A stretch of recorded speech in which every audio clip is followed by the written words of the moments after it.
Okay guys, so we are nearing the end of the advanced mixing module, and before we go into our quick win exercise, we are going to look at one more aspect of advanced mixing called mid-side processing. And to explain it properly, let's have a look at the 4D mixing space diagram again. So as you can see, we have got the left channel and the right channel, and then the center or the mid channel. Now, conventional processing of audio signals deals with either a stereo image, which is the left and the right, or a mono audio signal. But mid-side processing works by decoding a stereo signal into two components, the mid and the side. And the mid channel contains just the information that is identical in both the left and the right channels, and the side channel contains all the information that differs between the left and the right channels. Now, once encoded into MS or mid-side, these two signals can then be processed completely separately before being turned back into conventional left-right stereo. So why is this useful and why do we even care? Well, if we look at this diagram, you can see the areas of mud are in the side channels anywhere below about 120 Hz. So it stands to reason that we don't want these bass frequencies in the left and the right. We want to keep them in the center, which is where the kick drum will be and where the low bass frequencies will be.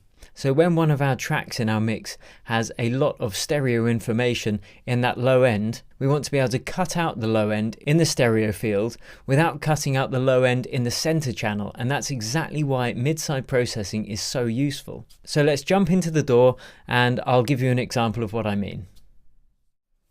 Now, mid-side processing is quite a subtle technique, and it's really for just polishing and getting the absolute very maximum out of your mix. And especially when you've got several elements that haven't been mid-side processed and you've got a little bit more mud than you would usually have, cumulatively that can all add up and clutter your mix.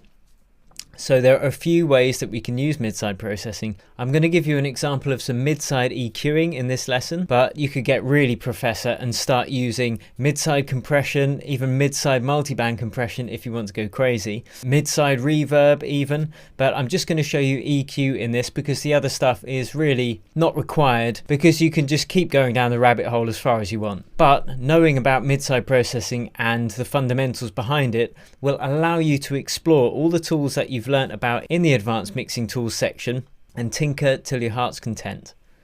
Right, okay, we are going to listen to the piano in our loop.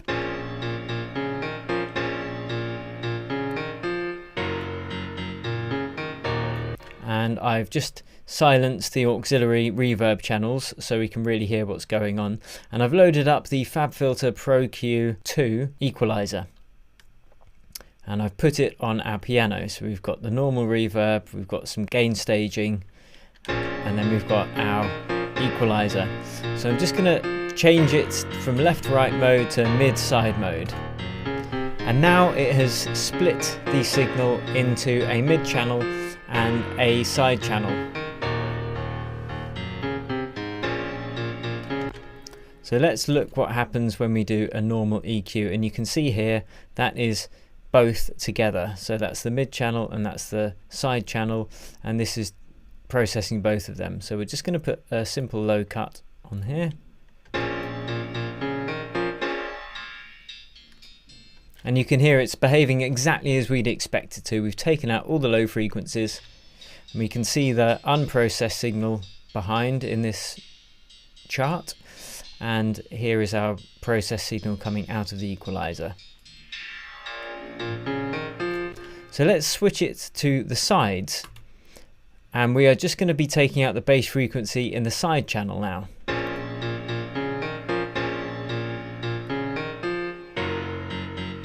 So you can hear everything's completely mono now because we've taken the frequency right up to 30 kHz on the side channels, so you can only hear, and because the piano doesn't reach that high, you can only hear the mono now. You can only hear the mid channel.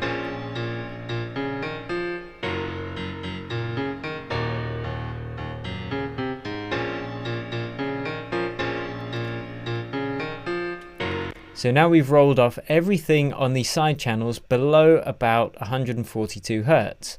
Now there's very little difference when you hear it, so we'll just bypass it. This is without the EQ on. And then with it on. So it's pretty much inaudible, and in this example you'll only really be able to hear any difference if you've got a pair of headphones on. But as I said, cumulatively over a whole mix that can make a big difference.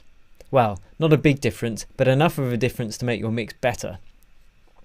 Okay, but we can also do this. Say we want to boost the frequencies, the higher frequencies on the side channels, just to give it even more width and space. This is a way that we can increase the stereo image. So let's try that. We'll put a high shelf and boost the frequencies in the side channel.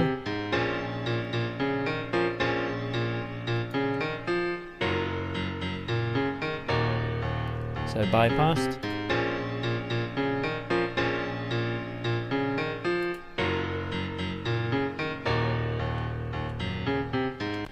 So quite subtle, but mid-side processing is an important and powerful tool to know about, and it's going to pay you dividends, especially when you get to learn about mastering, which this course doesn't cover, but then mid-side processing really comes into its own. And we are almost done now with the advanced mixing techniques module. So well done. I'm really glad that you've made it this far, and you now have a grasp on all the tools you'll ever need to make absolutely world-class mixes. And before we actually start setting up the perfect mixing workflow in the next module, we're going to do a quick win exercise just so you can really understand what we've covered in the advanced mixing techniques module. So hop on over and I'll see you there.